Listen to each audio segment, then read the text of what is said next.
জীবনে যতই কঠিন সিচুয়েশন আসুক না কেন সেই সময় বিচলিত হবেন না, বরঞ্চ ধৈর্য ধরুন। সেই সময় অপেক্ষা করুন সেই দিনটির, যেই দিন আপনাদের জীবন থেকে এই সমস্ত বিপদ চলে যাবে। কারণ প্রকৃতির নিয়মে যেমন বিপদ আসে তেমন সেই বিপদ সময় কিন্তু চলেই যায়। কেবল ঠিক তারাই এটিকে অতিক্রম করতে পারে যারা এই সময়টিকে নিজের মতন করে পার করতে পারে। নমস্কার, আমি পূবালী গুহ শাস্ত্রী। আপনারা দেখছেন the star of astrology channel.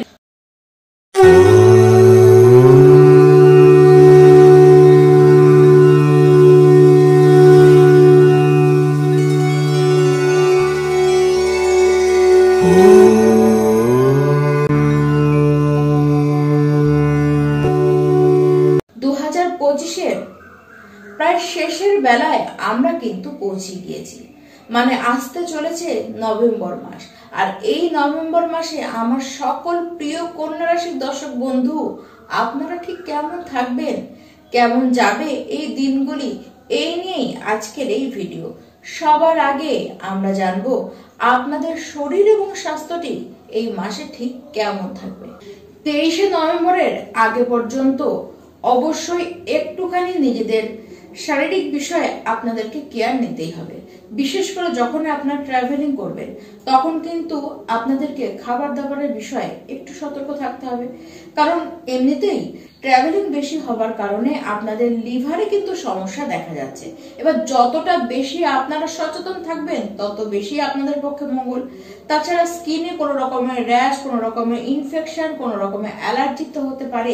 তার সাথে অবশ্যই সাবধান থাকুন আপনারা গরম তেল, আগুন থেকে আপনারা কিন্তু সাবধান থাকুন। স্কিন আপনাদের কোনো কারণে জ্বলতে পারে। এটি 23শে নভেম্বর পর্যন্ত দেখা যাচ্ছে। তারপরে কিন্তু কোনো সমস্যা আপনাদের আর আসতে দেখা যাচ্ছে না। যারা কন্যা রাশির শিক্ষার্থী রয়েছেন, পড়াশোনার বিষয়টি এই মাসের জন্য কিন্তু আপনাদের খুব ভালো। বরঞ্চ আগে যতই আপনাদের মাইন্ড ডিস্টার্ব হোক না কেন, এবার কিন্তু অনেকটা মাইন্ডকে আপনারাই কন্ট্রোলে নিয়ে আসতে পারবেন।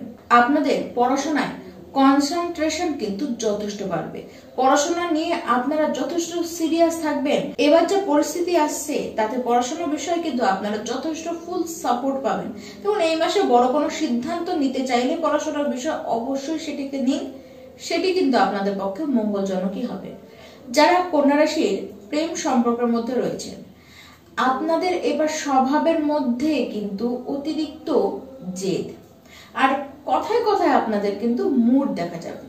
আর খুব তাড়াতাড়ি আপনাদের এই যে জেদ, মুড এসব দেখার কারণে সামনের ব্যক্তিটিকেও কিন্তু আপনি বিরক্ত করবেন। কারণ আপনি ঠিক ওরকমই রিয়াকশন তাকে দেবেন।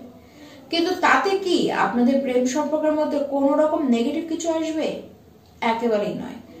যতই যাই হোক, প্রেম সম্পর্কে আপনাদের কোনো নেগেটিভ কিছু দেখা যাচ্ছে না। তবু বলতে গেলে আপনাদের স্বভাবের মধ্যে যে কথাটি আমি বললাম, যে জেদ বললাম, যে আপনাদের মুড বললাম, সেটিকে কিন্তু আপনাদেরকে একটু হলেও কন্ট্রোলে আনতেই হবে।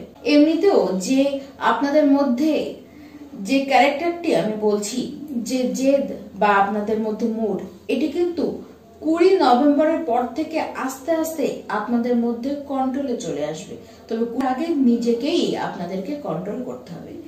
যারা কন্যা রাশির বিবাহিত ব্যক্তি রয়েছেন, আপনার যে লাইফ পার্টনার রয়েছে তার স্বভাবের মধ্যে আপনি কিন্তু দেখবেন যে সে যেন কোথাও কথা কম বুঝছে, আর উল্টো সে বেশি কথা বলছে। সমস্ত কথাতে সে কথা রাখতে যাচ্ছে, কিন্তু এটি একটি পার্ট। কিন্তু আবার আরেকটি পার্টে দেখা যাচ্ছে তার সাথে একসাথে বসে যে প্ল্যানটি আপনারা করবেন, যে প্ল্যানিং আপনারা নেবেন, সেটি কিন্তু সাকসেস হবে। এই মাসে একসাথে বসে আপনারা ঘোরাঘুরির প্ল্যানিং করতে পারেন, সেই প্ল্যানিং কিন্তু আপনাদের সাকসেস হতে দেখা যাবে। বা আপনারা যদি কোনো বড় প্ল্যানিংও করে থাকেন, সেটিও কিন্তু এই মাসে সাকসেসফুল আপনাদেরকে হতে দেখা যাচ্ছে। আর আপনার যে লাইফ পার্টনার রয়েছে সে তার নিজের ক্যারিয়ারে কিন্তু উন্নতি করবে এবং তার মাইন্ডে একটা অদ্ভুত পরিবর্তন আসবে, সেটি আপনারাও কিন্তু লক্ষ্য করবেন। তার ক্যারেক্টারের মধ্যে কিছু চেঞ্জেস এসেছে। এই মাসে আপনাদের হাতে বড় অর্থ আসবার সম্ভাবনা কিন্তু দেখা যাচ্ছে এবং আপনারা স্মার্ট ভাবে সেই অর্থকে ইনভেস্টও কিন্তু করবেন। আপনাদের যারা বড় ভাই বোন রয়েছে, যারা বন্ধু রয়েছে, বন্ধু বান্ধব রয়েছে, তাদের সাথে আপনাদের রিলেশন কিন্তু ভালো হবে।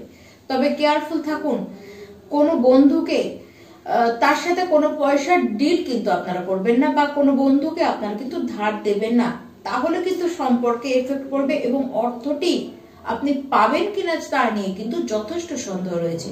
নভেম্বরের শুরুর যে 5টি দিন, এই সময় কোনো বড় সিদ্ধান্ত আপনাদের কিন্তু একদম না নেওয়াই ভালো, কারণ সেই সময় আপনাদের দ্বারা কিছু ভুল হয়ে যেতে পারে। আর এই মাসে আপনাদের নেচারের মধ্যে একটি অদ্ভুত পরিবর্তন আসবে, যেখানে দেখা যাবে যে আপনারা যেটি পুরনো মানে আগে যে ভুলটি করে এসেছেন সেটি কিন্তু এই সময় এসে বুঝবেন এবং সেই ভুলটি থেকে শিক্ষা নেবেন এবং সেই ভুলটিকে সলভ করবার আপনারা কিন্তু চেষ্টা করে যাবেন। এই সময় মানি ফ্লো আপনাদের কিন্তু ভালো হবে। এই সময় দেখা যাবে হাতে কিন্তু অর্থ আপনাদের আসছে, হাতে পয়সা আপনাদের আসছে। দেখুন, এই মাসের 18 থেকে 22 তারিখ এর মধ্যে পয়সা কিন্তু বড়সড় খরচ হতে পারে। আবার কোনো লোকের কারণেও আপনাদের পয়সা খরচ হতে পারে, কোনো ব্যক্তি আপনাকে ঠকাতে পারে, যে কারণে আপনারা কিন্তু প্রচন্ড চিন্তাতেও করবেন। দেখুন, কাজের ক্ষেত্রে যতটুকুই অসুবিধা থাকুক না কেন সেগুলি কিন্তু আস্তে আস্তে কাটবে। আর যে কাজে আপনাদের কোনো সন্দেহ লাগবে সেই কাজটি আপনাদের অ্যাভয়েড করে চলাই কিন্তু ভালো। ব্যবসা যারা নতুন খুলতে চান, 24 তারিখের পর থেকে অবশ্যই আপনাদের জন্য শুভ।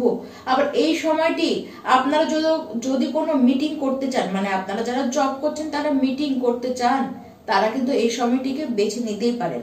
এই সময় কোনো বড় মাপের মানুষের সাথে আপনাদের যোগাযোগ হবে, তাদের সাহায্য কিন্তু আপনাদের পেতে দেখা যাচ্ছে। আপনারা যেই কাজই করুন না কেন, যেই চিন্তা ভাবনায় রাখুন না কেন, এই মাসে আপনারা কিন্তু সাকসেস পাবেন। এই মাসের সবচেয়ে লাকি টাইম হচ্ছে ঠিক মাসের শেষের যে 5টি দিন, সেই 5টি দিন কিন্তু আপনাদের জন্য সবচেয়ে লাকি টাইম। তবে যারা বিবাহ করতে ইচ্ছুক তাদের জন্য একটি শুভ খবর, বিবাহ হবার যোগ কিন্তু একটি তৈরি হচ্ছে। তবে বিবাহ ক্ষেত্রে কিছু না কিছু বাধা আপনাদের কিন্তু চলেই আসছে।